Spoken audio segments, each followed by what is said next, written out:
ಮಾಯೆ ಎಂದರೆ ಕಪಟವಲ್ಲ, ಮಾಯೆ ಎಂದರೆ ಜ್ಞಾನ. ಮಾಯೆ ಎಂದರೆ ತಂತ್ರಜ್ಞಾನ, ಕಲ್ಪನೆಯನ್ನು ವಾಸ್ತವದ ನೆಲೆಗೆ ಇಳಿಸುವ ಮನೋವಿಲಾಸ.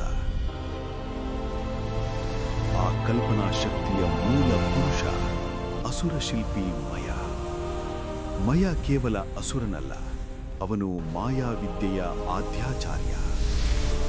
ನೆಲವನ್ನು ನೀರಾಗಿ ತೋರಿಸುವ, ನೀರನ್ನೇ ನೆಲವಾಗಿ ಭ್ರಮೆ ಹುಟ್ಟಿಸುವ, ವಾಸ್ತವವನ್ನೇ ಪ್ರಶ್ನಿಸುವಂತೆ ಮಾಡುವ ಚತುರಶಿಲ್ಪಿ. ಸಕಲ ಸೃಷ್ಟಿಯ ಮೂಲ ಪುರುಷ ಕಶ್ಯಪ ಮಹರ್ಷಿ ಇವನ ತಂದೆ.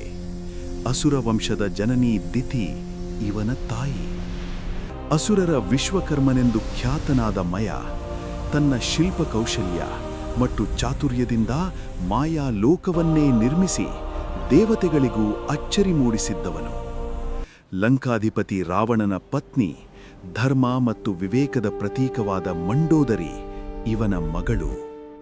ಪಾಂಡವರ ಸರ್ವನಾಶಕ್ಕಾಗಿ ಶಕುನಿ ಮತ್ತು ದುರ್ಯೋಧನರು ರೂಪಿಸಿದ ಅರಗಿನ ಮನೆಯ ಮೋಸದ ಜ್ವಾಲೆಯಿಂದ ಪಾರಾದ ಪಾಂಡವರು ಕಡುಗತ್ತಲೆಯಲ್ಲೇ ಕಾನನ ಸೇರಿದರು. ಅವರಿಗೆ ನಿಲ್ಲಲು ನೆಲೆಯಿರಲಿಲ್ಲ. ಆದರೂ ಅವರ ಹೃದಯಗಳಲ್ಲಿ ಧರ್ಮದ ಜ್ಯೋತಿ ನಂದಲಿಲ್ಲ.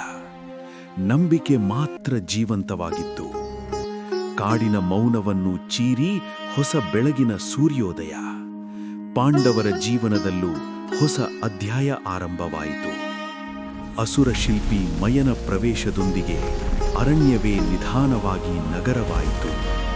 ವೈಭವೋಪೇತ ಅರಮನೆಗಳ ನಡುವೆ ಇಂದ್ರಪ್ರಸ್ಥದಲ್ಲಿ ಪಾಂಡವರ ರಾಜಧಾನಿ ಎದ್ದು ನಿಂತಿತು.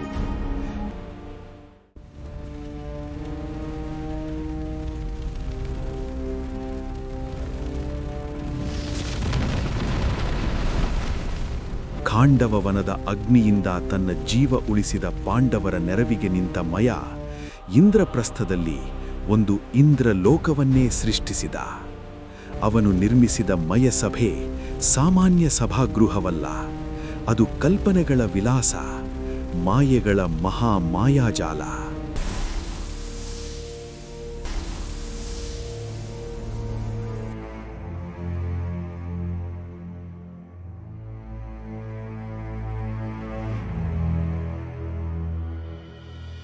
ಇಲ್ಲಿ ನೆಲವೆಂದು ಭಾವಿಸಿದುದು ನೆಲವಲ್ಲ, ನೆಲವೇ ನೀರಾಗಿ, ನೀರೇ ನೆಲವಾಗಿ ಭ್ರಮೆ ಹುಟ್ಟಿಸುವ ನೆಲಹಾಸು.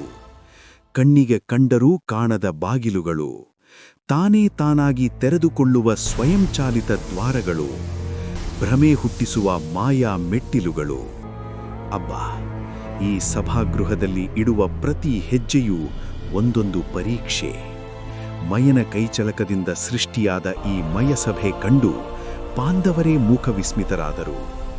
ಮಾಯೆಯನ್ನು ಅರ್ಥ ಮಾಡಿಕೊಂಡವರು ಮಾತ್ರ ಈ ಮಯಸಭೆಯಲ್ಲಿ ಸುರಕ್ಷಿತವಾಗಿ ನಡೆಯಬಲ್ಲರು. ಆದರೆ ಈ ಸಭೆಗೆ ಕಾಲಿಟ್ಟವನೊಬ್ಬನಿಗೆ ಅದು ವರವಾಗಲಿಲ್ಲ, ಅರ್ಥವೂ ಆಗಲಿಲ್ಲ. ಅವನೇ ಹಸ್ತಿನಾಪುರದ ಯುವರಾಜ ದುರ್ಯೋಧನ. ನೆಲವೆಂದು ಭಾವಿಸಿ ಕಾಲಿಟ್ಟ ಜಾಗದಲ್ಲಿ ನೀರು. ದುರ್ಯೋಧನನ ಹೆಜ್ಜೆ ಕುಸಿಯಿತು. ದೇಹ ನೀರಿನಲ್ಲಿ ಒದ್ದೆ ಮುದ್ದೆಯಾಯಿತು. ಸಭೆಯಲ್ಲಿ ಕ್ಷಣಕಾಲ ಮೌನ. ಆ ಮೌನವನ್ನು ಸೀಳಿ ಹೊರಬಂದಿತು ದ್ರೌಪದಿಯ ನಗು. ಅದು ದುರ್ಯೋಧನನ ಅಹಂಕಾರವೆಂಬ ಗಾಯದ ಮೇಲೆ ಇನ್ನಷ್ಟು ಉಪ್ಪು ಸುರಿದಂತೆ ಆಯಿತು. ರಾಜಸೂಯ ಯಾಗದ ವೈಭವ, ಮಯಸಭೆಯ ಮಹಿಮೆಯಿಂದ ದುರ್ಯೋಧನನ ಮನದೊಳಗೆ ಹೊತ್ತಿದ್ದ ಅಸೂಯೆಯ ಕಿಚ್ಚು ಧಗಧಗಿಸತೊಡಗಿತು. ಅಪಮಾನ ಸಹಿಸಲಾಗದೆ ಪ್ರತಿಕಾರದ ಪ್ರತಿಜ್ಞೆ ತೊಟ್ಟು ಭಾರವಾದ ಹೃದಯದೊಂದಿಗೆ ದುರ್ಯೋಧನ ಮಯಸಭೆಯಿಂದ ಹೊರನಡೆದ. ಅವನ ಮನದಲ್ಲಿ ದ್ವೇಷದ ಮತ್ತೊಂದು ಬೀಜ ಮೊಳಕೆಯೊಡೆಯಿತು. ಅಹಂಕಾರಕ್ಕೆ ವಿವೇಕವಿಲ್ಲದಿದ್ದರೆ ಮಾಯೆಯಲ್ಲೇ ಮನುಷ್ಯ ಪತನಗೊಳ್ಳುತ್ತಾನೆ ಎಂಬುದಕ್ಕೆ ಇದಕ್ಕಿಂತ ಸ್ಪಷ್ಟ ಉದಾಹರಣೆ ಇನ್ನೇನು ಬೇಕು?